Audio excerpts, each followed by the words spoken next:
Episode 34 में हम देखते हैं तियान तो उसे मिलने आता है। वो तो उसे कहता है तुम एक लड़की हो, तुम्हें अपना अच्छे से ख्याल रखना चाहिए। तो वो बोलती है तुम कहना क्या चाहते हो। फिर वो अपने शूज को स्मेल करती है और तियान की तरफ देखती है। अब तियान तो की फीट को साफ करने लगता है तो पूछती है क्या तुम फ्यूचर में भी मेरा इतना ही ख्याल रखोगे। तियान उसकी बातें सुनकर हंसता है और कहता है मैं तुमसे कुछ कहना चाहता हूँ, तुम खुद को कभी अकेली मत समझना, मैं हमेशा तुम्हारा साथ रहूँगा। तो उसकी बातें सुनकर खुश हो जाती है। तियान कहता है तुम्हें घर जाकर थोड़ा सा रेस्ट कर लेना चाहिए। तो मना करके बोलती है जब तक मेरे मास्टर मुझे नहीं बोलेंगे तब तक मैं यहाँ से नहीं जाऊंगी। तुम अपने मास्टर की बात सुनोगे या फिर हस्बैंड तुम फिर से शुरू होगे।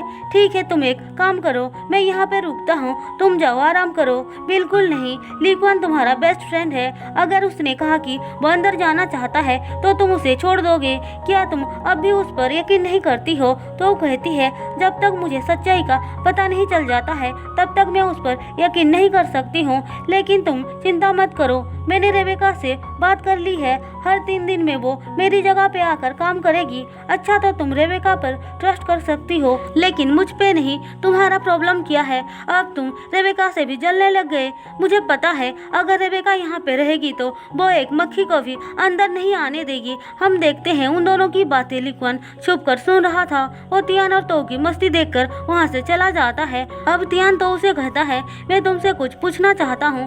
क्या बात पूछना चाहते हो। यह कि तुम्हारे और जीहोंग के बीच क्या चल रहा है। तो शॉक्ड होकर बोलती है इसका मतलब तुम्हें सब पता चल गया। इसके बाद हमें एक फ्लैशबैक दिखाया जाता है जहाँ पे हम देखते हैं जीहोंग तो उसे कहता है मैं तुमको पसंद करता हूँ। तो कहती है पर मैं नहीं करती हूँ, मैं मजाक नहीं कर रहा हूँ, मैं भी नहीं, तो मैं सच में तुमसे बहुत प्यार करता हूँ। ऐसा लग रहा है कि तुम अब सच में बड़े हो गए हो। इसका मतलब तुम हाँ बोल रही हो क्या। तो डांटते हुए बोलती है ये तुम क्या बोल रहे हो, मैं सिर्फ तुम्हें अपना छोटा भाई समझती हूँ। फिर वो बोलती है नहीं नहीं, छोटा भाई नहीं, असल में तो मैं तुम्हें कुछ समझती ही नहीं हूँ, हम दोनों एक दूसरे को नहीं जानते हैं। तुम बकवास बातें करना बंद करो, मुझे कोई फर्क नहीं पड़ता है, मैं सिर्फ इतना जानता हूँ कि मैं तुम्हें पसंद करता हूँ। हम देखते हैं उन दोनों की बातें तियान सुन रहा था और उन दोनों को साथ में देखकर बहुत जल रहा था। अब प्रेजेंट सीन में तो सब कुछ सुनकर बहुत हंस रही होती है। वो तियान से कहती है तुम स्टूपिड हो क्या, कहीं तुम्हारा दिमाग उड़ से तो नहीं बना है। तियान कहता है अगर तुम दोनों के बीच कुछ नहीं है तो वो तुम्हारे पीछे क्यों पड़ा है, और तुम भी सबसे कहकर उसको वोट क्यों दिलाया था। वो मेरे पीछे पड़ा है तो इसमें मेरी क्या गलती है। वैसे मैंने उसको बता दिया है कि मैं सिर्फ तियान की हूँ। तियान बोलता है क्या उसे पता है कि तुम फीट 3 दिनों में एक बार धोती हो, क्या ये जानने के बाद भी वो तुम्हें प्यार करेगा। तो बोलती है वो तो खुद अपना फीट हफ्ते में एक बार धोता है, तो फिर मुझे क्या बोलेगा। तियान कहता है तुम्हें कैसे पता चला, क्योंकि मैंने स्मेल किया था, इसीलिए लो तुम भी मेरा स्मेल करो। फिर वो दोनों मस्ती करने लगते हैं। अब सुबह लिक्वान ऊ की फैमिली के साथ हॉस्पिटल आता है। सेंसिन तो उसे पूछती है क्या वो उठ गए। तो बोलती है वो अभी बहुत कमजोर है इसीलिए वो सो रहे हैं। लिक्वान कहता है सिर्फ तुमने ही ऊ को कोमा से बाहर आते हुए देखा है, कहीं तुम झूठ तो नहीं बोल रही हो। ऊ की मम बोलती है तो झूठ क्यों बोलेगी, वो तो ऊ का ख्याल रख रही है। अब तभी वहाँ पे एक नर्स आकर बोलती है ऊ को होश आ गया है। सब लोग ये सुनकर अंदर भागते हैं। तो और लिक्वान दोनों ही ये बात सुनकर शॉक्ड हो जाते हैं। हम देखते हैं ऊ को होश तो आ गया था पर वो पूरी तरह से ठीक नहीं हुए थे, वो बात तक नहीं कर पा रहे थे। रेन हॉस्पिटल आते हैं तो उनके पास आकर रोती है, पर इस बार वो खुशी से रो रही थी। अब डॉक्टर बाहर आकर रेन और तो की बहुत तारीफ करते हैं। वो रेन से कहते हैं सब लोग सही बोलते थे कि आप एक गॉड हो, आज आपकी वजह से ही वो ठीक हो पाए हैं। इसके बाद रेन अंदर ऊ को देखने जाते हैं। सेंसिन सबको दिखा दिखा कर पूछ रही होती है क्या तुम इन सबको जानते हो, देखो ये तुम्हारा स्टूडेंट लिक्वान है।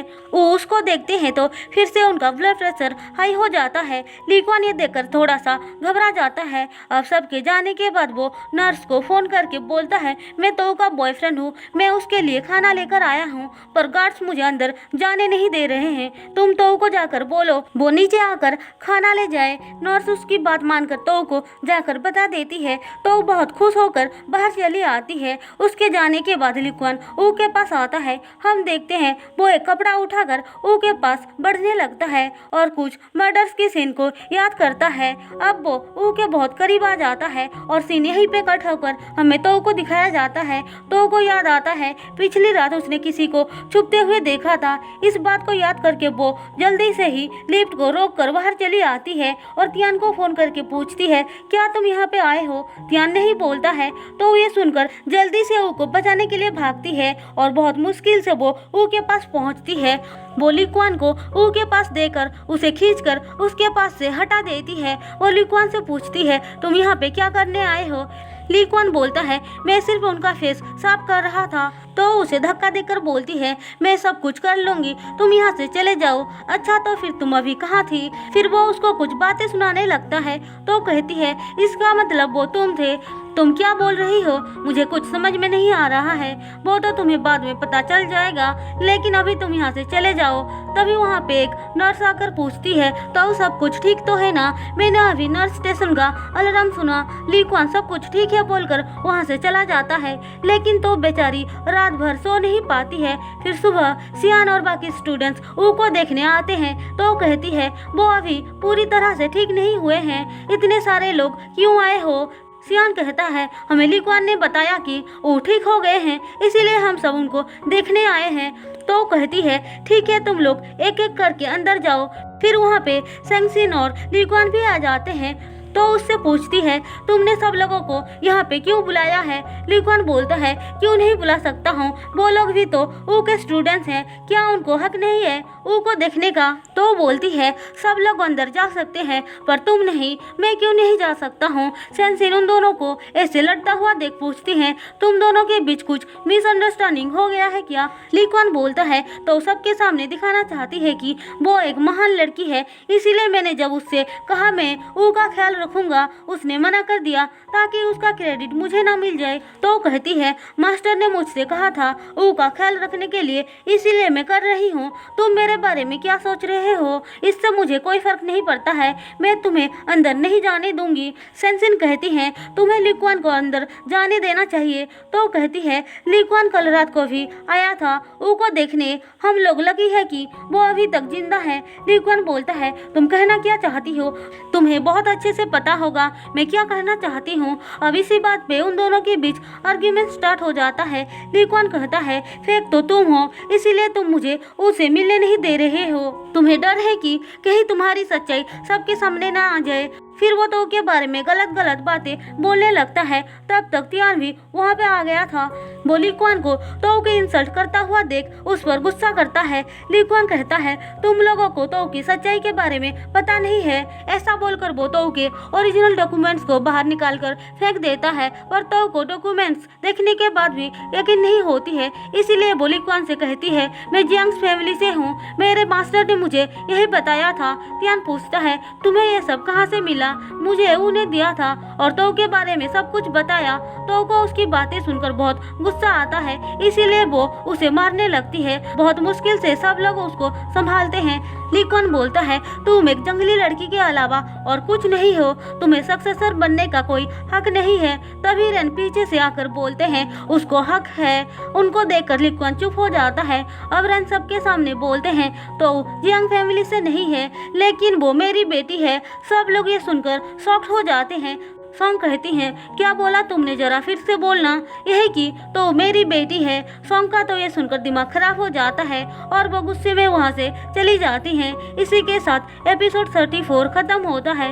एपिसोड 35 में हम देखते हैं तो सीन के पास चली आती है। सीन उसे सर देखकर पूछती है, क्या हुआ है? तो बोलती है, मुझे मेरे डैड मिल गए। सीन खुश होकर बोलती है, ये तो बहुत अच्छी बात है। तुम्हें पता है वो कौन है? मिस्टर रेन, तियान के डैड। सिंह तो ये बात सुनकर स्पीचलेस हो जाती है और चुपचाप वो भी तो के पास बैठ जाती है। वहीं दूसरी तरफ तियान बहुत गुस्से में रेन के पास आता है और बोलता है, आपने क्यों झूठ बोला कि तो वो आपकी बेटी है? रेन बोलते हैं, मैं झूठ क्यों बोलूँगा? मुझे समझ में नहीं आ रहा है कि आप झूठ क्यों बोल रहे हैं। तुम्हें एक यंगर सिस्टर मिल गई, क्या तुम इस बात से खुश नहीं हो? तियान चिल्लाकर बोलता है, मुझे सिस्टर नहीं चाहिए, आपने मुझसे मेरा फ्यूचर छीन लिया है, मेरे पास अब कुछ नहीं बचा। रेन बोलते हैं, तुम जाओ अपनी मॉम को संभालो।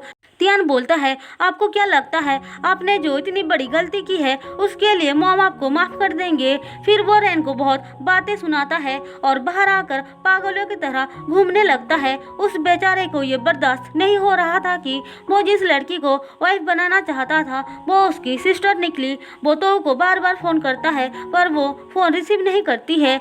हम देखते हैं उसकी हालत भी तियान के जैसे ही थी। वो दोनों ही एक दूसरे को याद करके बहुत रो रहे थे और सिंह भी तो की हालत देखकर रो पड़ती है। अब थोड़ी देर बाद तो कहती है, मास्टर ने एक बार बोला था कि हम लोग अपनी किस्मत को खुद चेंज कर सकते हैं, लेकिन आज मुझे पता चला कि हमारे हाथ में कुछ भी नहीं होता है। गॉड पहले से ही सब कुछ अरेंजमेंट्स करके हमें भेजते हैं। सिंह कहती है, मैं हमेशा से सोचती थी एक स्ट्रेंजर तुम्हारे लिए इतना सब कुछ क्यों कर रहे हैं, इसीलिए रैन तुम्हारे साथ इतना अच्छा बिहेव करते थे। तो कहती है, मुझे ऊ के पास जाना है, वो अकेले होंगे। फिर वो हॉस्पिटल आ जाती है और रैन को मैसेज करके ऊ के ट्रीटमेंट के बारे में बात करती है। अब सुबह तियान घर छोड़कर मेडिकल सेंटर पे रहने के लिए चला जाता है। हम देखते हैं रैन के फादर इन लॉ को छोड़कर कोई भी उनसे बात नहीं कर रहे थे। अब रैन हॉस्पिटल आकर उसे बात करते हैं तो हमें पता चलता है वो किसी को भी पहचान नहीं पा रहे हैं। वो सबको एंजल बुला रहे थे। रैन उनको सब कुछ याद दिलाने का बहुत ट्राई करते हैं पर वो एक बच्चे के जैसे बिहेव कर रहे थे। तभी वहाँ पे ली क्वान आता है और वो उसको भी देखकर पहचान नहीं पाते हैं और थैंक यू एंजल बोलते हैं। ली क्वान बोलता है, मैं आपका स्टूडेंट हूँ। वो उसे कहते हैं, एंजल क्या आप मेरे लिए कुछ दवाई लेकर आओगे? ली क्वान हाँ बोलकर वहाँ से चला जाता है। वो तो को भी कुछ लेने के लिए बाहर भेज देते हैं। अब उनके जाने के बाद रैन उससे फिर से पूछते हैं, मैं कौन हूँ जानते हो? हाँ बहुत अच्छे से जानता हूँ, तुम रैन हो। रैन शॉक्ड होकर बोलते हैं, इसका मतलब तुम नाटक कर रहे थे? वो हाँ बोलते हैं और कहते हैं, मेरी बात ध्यान से सुनो, मुझे ली क्वान ने धक्का दे दिया था पर मुझे ये नहीं पता है कि उसने जानबूझकर किया था या फिर गलती से।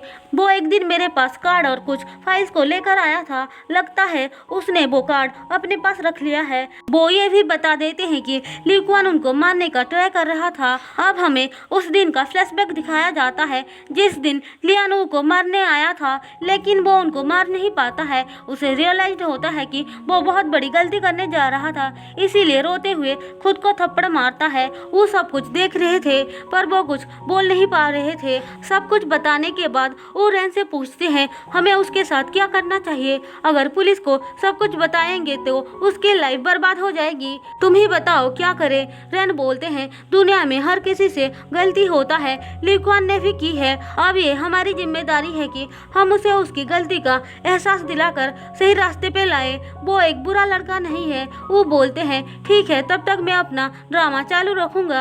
अब रैन बताते हैं कि उन्होंने सबके सामने ये बोल दिया है कि तो उनकी बेटी है। वो बोलते हैं, मैं जानता हूँ। और यहाँ पे हमें पता चलता है कि रैन ने झूठ बोला था तो उनकी बेटी है। इसके बाद हम तियान को देखते हैं, वो तो के लिए खाना लेकर आता है और सिंह को देता है। सिंह कहती है, तुम मुझसे नहीं मिलोगे क्या? तियान बोलता है, नेक्स्ट टाइम वो मुझे देखेगी तो अच्छा नहीं होगा। ऐसा बोलकर वो चला जाता है। अब सिंह तो को जाकर खाना दे देती है। तो पूछती है, तियान ने भेजा है क्या? सिंह हाँ बोलती है और वहाँ से सैड होकर चली जाती है।